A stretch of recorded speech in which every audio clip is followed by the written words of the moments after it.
Our world as we know it. We live by a system with a daily routine, daily accidents, daily crimes, and daily disasters. Car accidents, murders, natural disasters. These are parts of our everyday life. The causes of most of these cases can be concluded. Others, not at all. These tend to be left without explanation. But are some of these events really just that? Are the answers to what's happening really not there? Even with provided explanations, isn't something more than that behind some of those cases? A silent minority knows about something much bigger about some of those cases, something that causes these accidents, crimes, and disasters, for the sake of research purposes.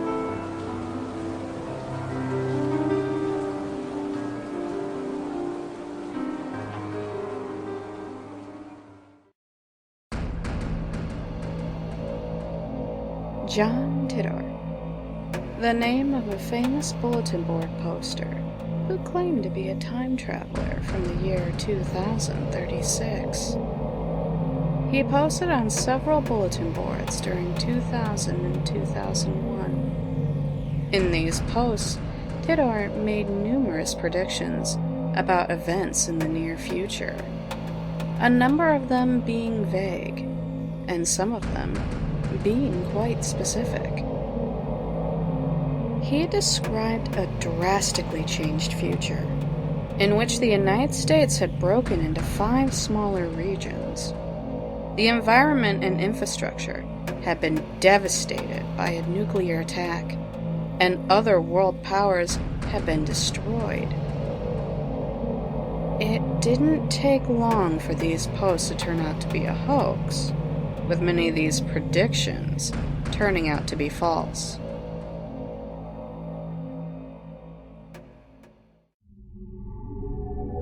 The original postings of Tidor had disappeared from the public web very shortly after being posted. What Tidor's interests and posts were really about was putting a stop to a secret organization. An organization that is not only a threat to mankind's rights for privacy, but its freedom as well.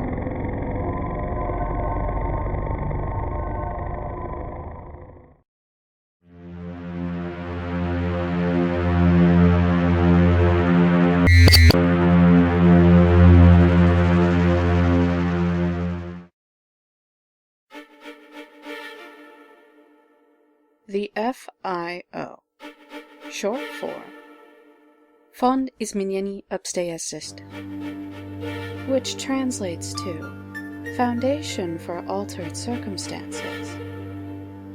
It is a top-secret organization with wide influences on global governments that is responsible for exterminating, containing, and studying anomalous entities, locations, and objects that defy natural law and can pose a significant threat to global security by threatening either physical or psychological harm.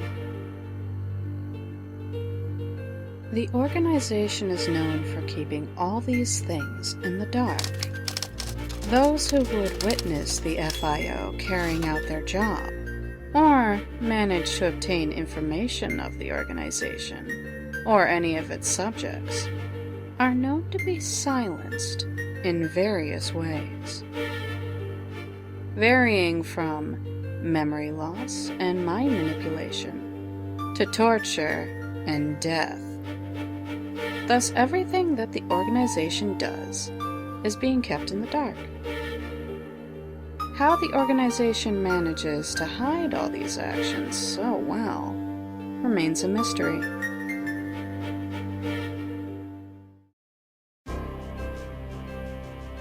The Post said that Tidor was sent back to 1975 to retrieve an IBM 5100 computer, which he said was needed to debug various legacy computer programs in 2036. The original Post stated that he needed the computer in order to expose crucial information for a group he refused to mention. Tidor mentioned that the group's goal was to expose the FIO and its cruel intentions to the public, and raise awareness of what the organization does not want the people to know about. Only the IBM 5100 computer would be able to get past the FIO's data privacy. Whether this group received Tidor's information or not is unknown. However, the FIO did, and all the information was printed out and kept as documents.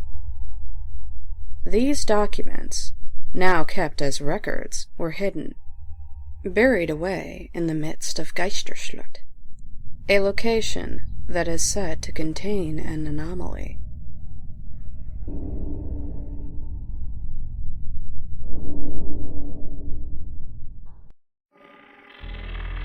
The history of the FIO is only partially known.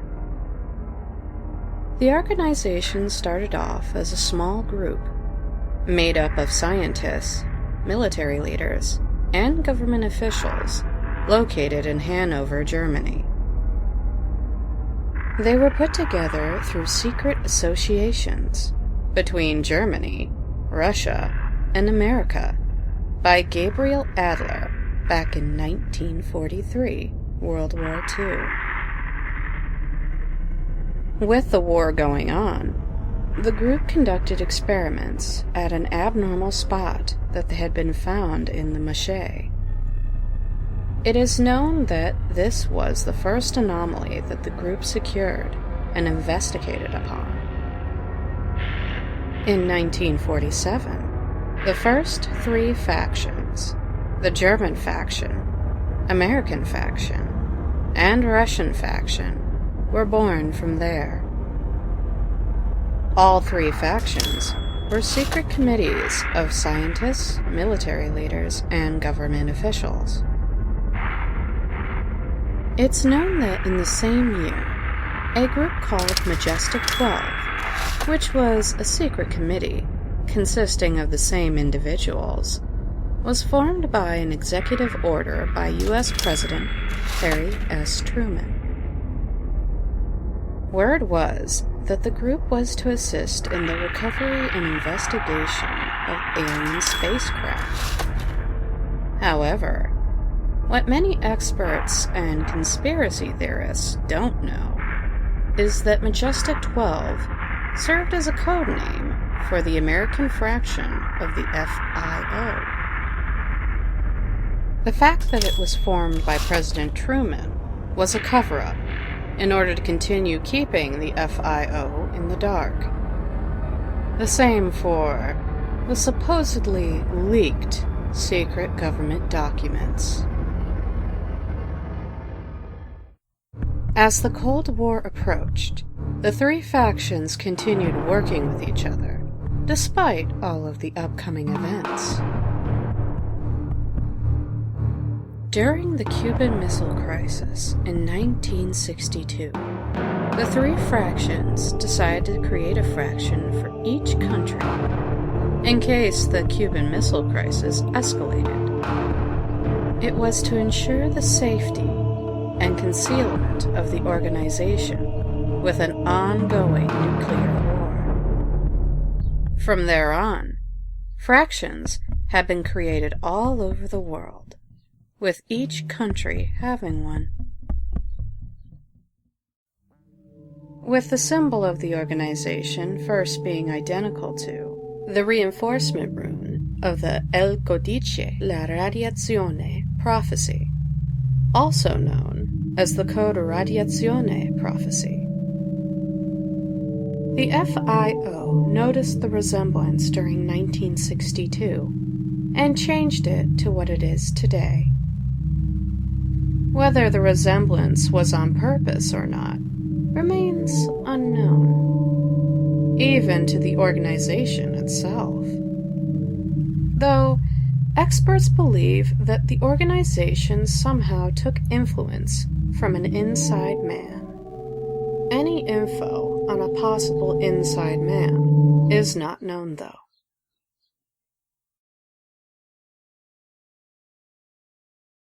"25 years after the World Wide Web was created, the issue of surveillance had become the greatest controversy of its existence.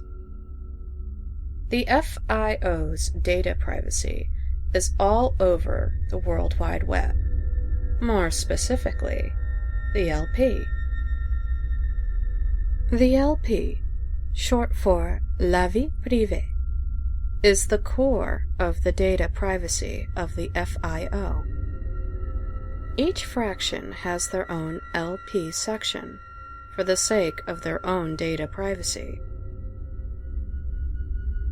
Not only is it responsible for the protection of all the given information on the internet, the media, or any of the FIO's silencing actions, but it's also responsible for the selling of prototype drugs, snuff videos, porn, and various other dark and bizarre things.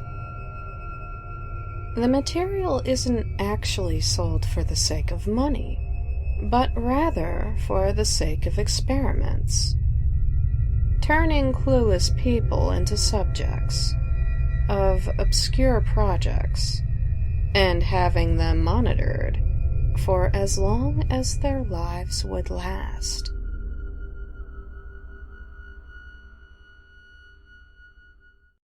The LP headquarters is said to lie in Germany, hidden in the Black Forest. Rumor has it that the LP headquarters is in the same location where Project Hellenberg took place. However, any person that has attempted to go to the coordinates of the location has never been heard from again. They completely vanished off the face of the earth, as if they had never existed. And any kinds of records of these people disappear as well. What makes this even more unnerving is the following. On the 11th of June, 2008, a strange signal started being sent off from this location, captured by a recording device that an unknown group of people placed 50 kilometers away. The noise sounded unmistakably like the underwater anomaly noise known as the bloop.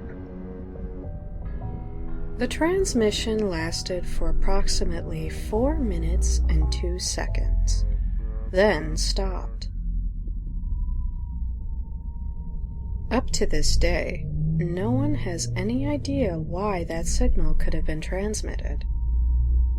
There is a theory going around that this signal served as a type of signal to lure something to the headquarters of the LP, an anomalous entity.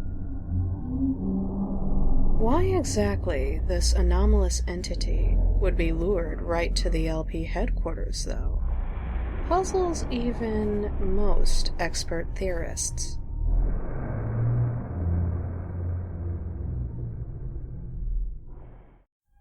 In the end, the FIO remains what it is, a top-secret organization with connections reaching from the White House, over Berlin, to the Kremlin, holding back things that would be more than spectacular to the public's eyes, and only exposing them to those who would be soon coming across their sinister, mysterious fate.